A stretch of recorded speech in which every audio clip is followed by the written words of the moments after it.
Good morning everyone. Welcome to my YouTube channel. So let's continue with antonyms only, and this is going to be my second last session on antonyms. After this there will be only one more session and then we will be done with this topic and we'll start with the new topic. So let's start. So the first word that we will take up is sour sweet. So sour क्या होता है? खट्टा. और sweet क्या है? मीठा. And both are adjectives. Next word is pure adulterated. Now the meaning of pure is जो शुद्ध है, जिसमें किसी भी तरह की मिलावट नहीं है, और एडल्ट्रेटेड का मीनिंग क्या होता है? जिसमें कि मिलावट हो. And both are again adjectives. The next word is pretty अगली.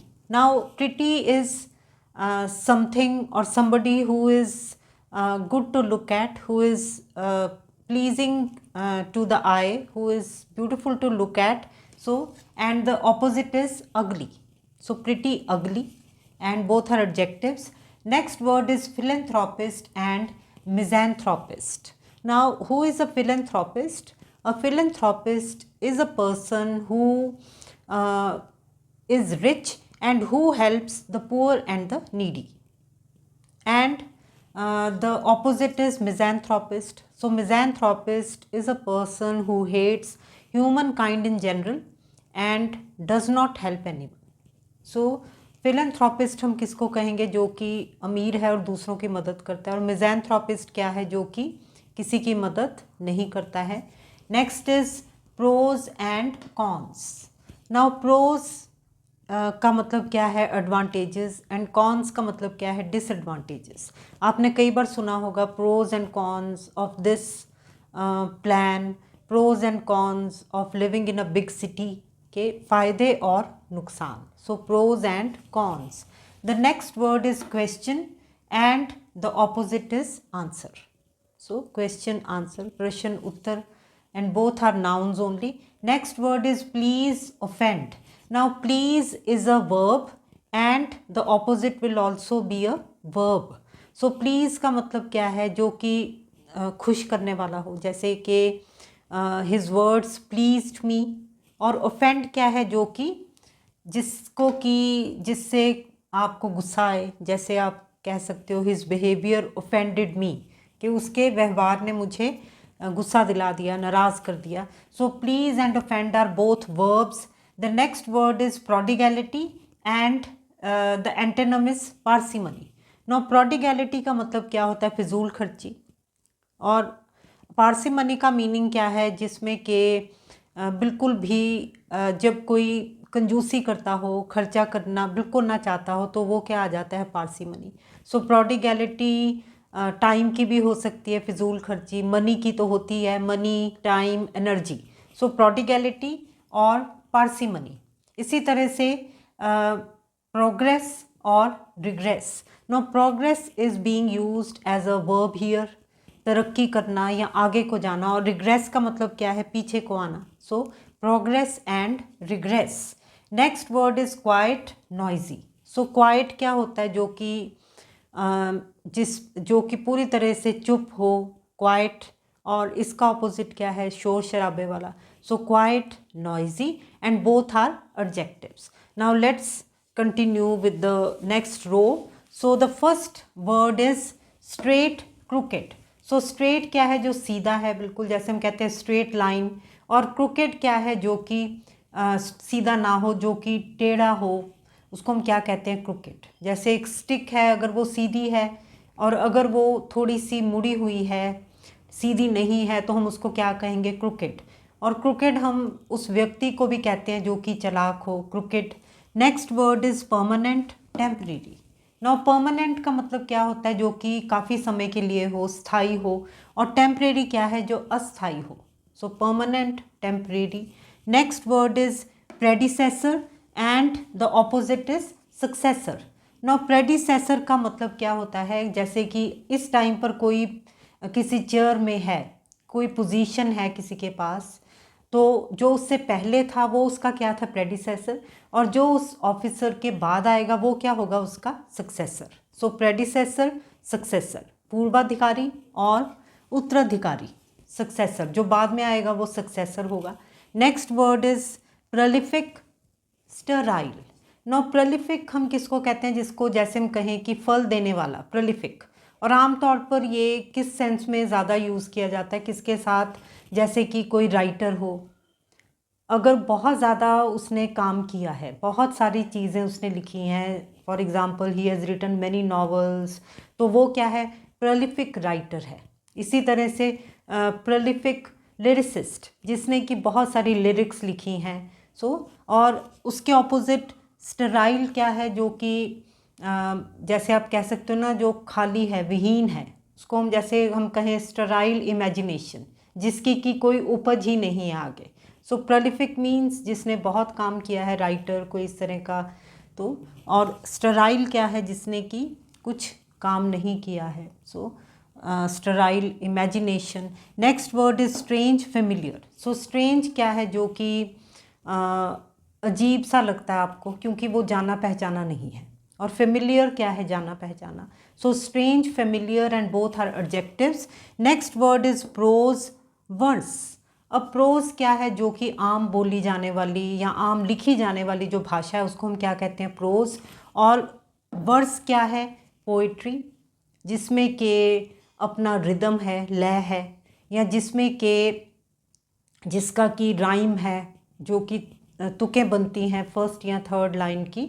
सो otherwise also even some poems do not have rhythm and rhyme, पर वो आम बोली जाने वाली भाषा नहीं होगी। सो प्रोज और वर्स।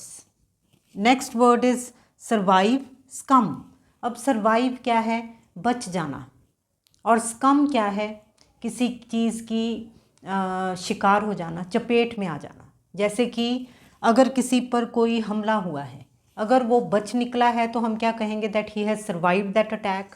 पर अगर वो ख़त्म हो जाता है तो हम क्या कहेंगे, that he has comed to his injuries, कि वो अपने ज़ख्मों को ना झेलता हुआ, he has his life has come to an end. अगर हम कहें कि he has come to his injuries. So survive क्या है, बच निकलना, और स्कम क्या है, मारे जाना या उस चीज़ का शिकार हो जाना। इवन हम ये भी कहते हैं that he has come to the temptation, कि वो जो उसको लालच दिया जा रहा था उससे बच नहीं पाया और उसने वो काम कर दिया। Next word is practice, theory.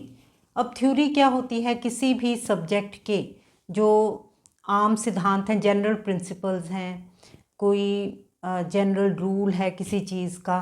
और प्रैक्टिस क्या है, उसी चीज़ को जब आप सचमुच में लागू करते हैं, रियल में उसको जब आप करते हैं, करके देख अप्लाई करते हैं, तो वो क्या हो जाती है, practice. So practice, theory. Next word is robust, feeble. So robust क्या होता है, हेल्दी, जो हेल्दी हो, तगड़ा हो, उसको हम क्या कहेंगे, रोबस्ट है वो। और इसके उलट फीबल क्या है, कमज़ोर। सो रोबस्ट और फीबल। और रिजॉइस, रिजॉइस का मतलब क्या है, खुशी मनाना। और इसका ऑपोजिट क्या है, मौन। मौन का मतलब क्या है, शोक मनाना, दुख मनाना। So we have come to the end of this row also. So now let me repeat all the words and their antonyms so that it may be easier for you to learn them. So now let's repeat them. The first word is sour, sweet, pure, adulterated, pretty, ugly, philanthropist, misanthropist, pros, cons, question, answer, please, offend, prodigality, parsimony, progress, regress, quiet, noisy, straight, crooked, permanent, temporary, predecessor, successor, prolific, sterile, strange, familiar, prose, verse, survive, scum, practice, theory, robust, feeble, rejoice, mourn. The next word is reward, punishment. Now reward का मतलब क्या है, इनाम, और punishment क्या है, सज़ा। और ये क्या है, ये दोनों नाउन्स हैं। सो रिवॉर्ड, पनिशमेंट। सो अगर वर्ब की तरह हम इसको यूज़ करें तो फिर इसका ऑपोजिट क्या होगा, punish. So reward and punishment. The next word is rise, fall. Rise क्या है, ऊपर को उठना, फॉल क्या है, गिरना। सो वर्ब हैं दोनों, and they can be used as nouns also, rise और fall. Next word is right, wrong. Adjectives हैं, सही, गलत, रिमेंबर, फॉरगेट। सो रिमेंबर क्या है, किसी चीज़ को याद करना, और फॉरगेट क्या है, भूल जाना, and both are verbs. Next word is rural, urban. So rural क्या है, it is an adjective, both are adjectives only. और रूरल क्या होता है, देहाती, जो किस देहाती से, देहाती इलाके से या देहात से जो संबंध रखता है वो क्या है, वो रूरल है, गांव का। जैसे हम कहें रूरल एरियाज़। और अर्बन क्या होता है, शहरी। सो rural and urban. Next is remedy, melody. So remedy क्या होती है, इलाज, और मेलेडी क्या होती है, गंभीर बीमारी। So remedy and malady, and both are nouns. Next is rear, front.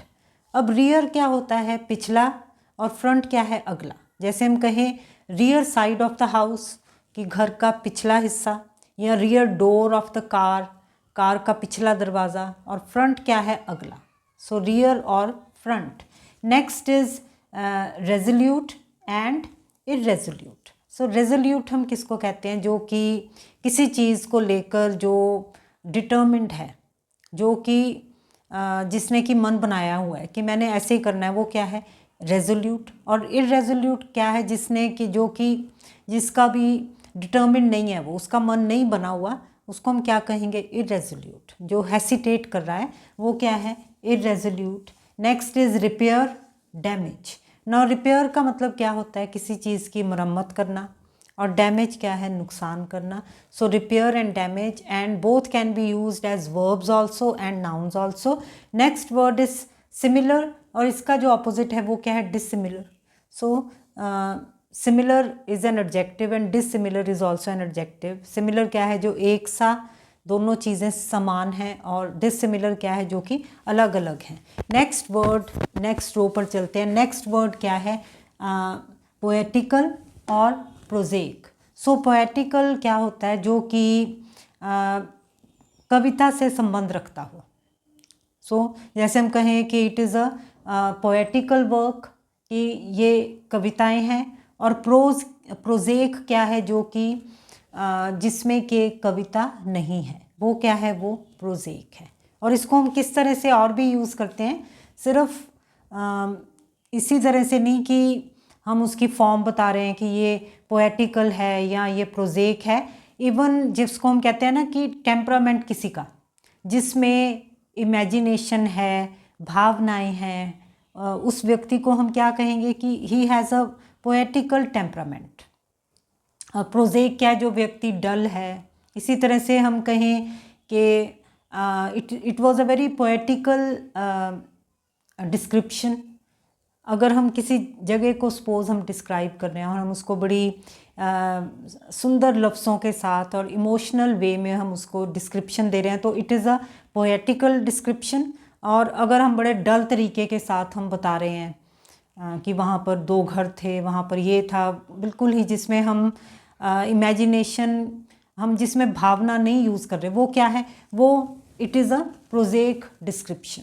Next word is plaintiff, और इसका जो ऑपोजिट है वो क्या है, डिफेंडेंट। अब प्लेंटिव क्या होता है, जो कि शिकायत करता है, जिसने कि किसी के ऊपर मुकदमा दायर किया हुआ है, वो क्या है, प्लेंटिव है। जिसने कि किसी पर कानूनी कार्रवाई शुरू करवाई है, वो क्या है, प्लेंटिव, शिकायतकर्ता।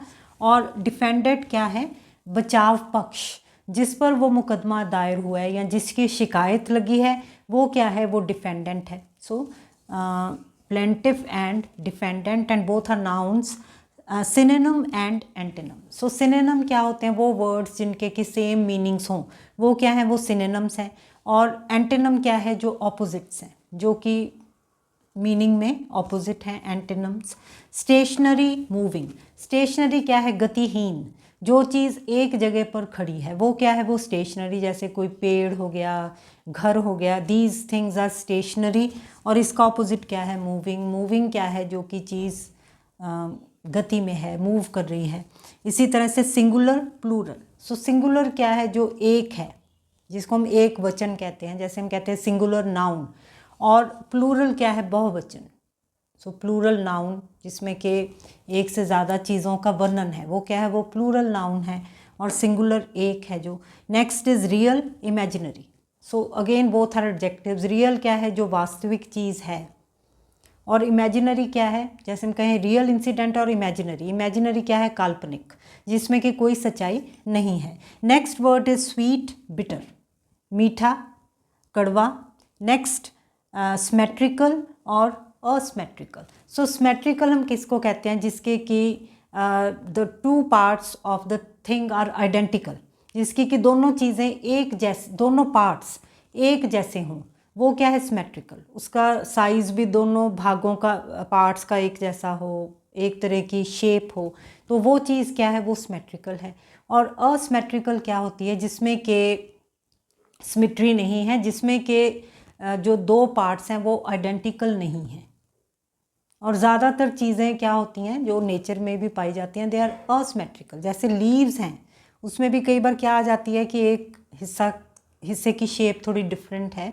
सो असिमेट्रिकल का मतलब क्या है, जिसमें कि सिमेट्री, जिसमें कि अनुपात बिल्कुल एक जैसा नहीं है। Next word is, so symmetrical and asymmetrical both are adjectives. Next word is spring. Spring क्या होता है, बहार। ऑटम क्या है, पतझड़।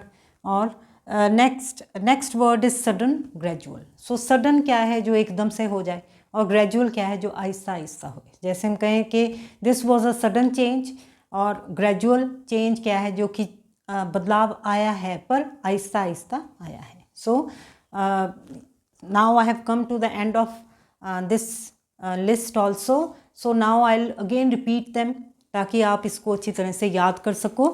सो first word, reward, punishment, rise, fall, right, wrong, remember, forget, rural, urban, remedy, malady, rear, front, resolute, irresolute, repair, damage, similar, dissimilar, poetical, prosaic, plaintiff, defendant, synonym, antonym, stationary, moving, singular, plural, real, imaginary, sweet, bitter, symmetrical, asymmetrical, spring, autumn, sudden, gradual. So now we have come to the end of this session, and as I told you earlier also, there will be one more session on antonyms, and then we are done with it. And if you have liked this video, if you have liked this session, then please give it a like, and please subscribe to this channel for many more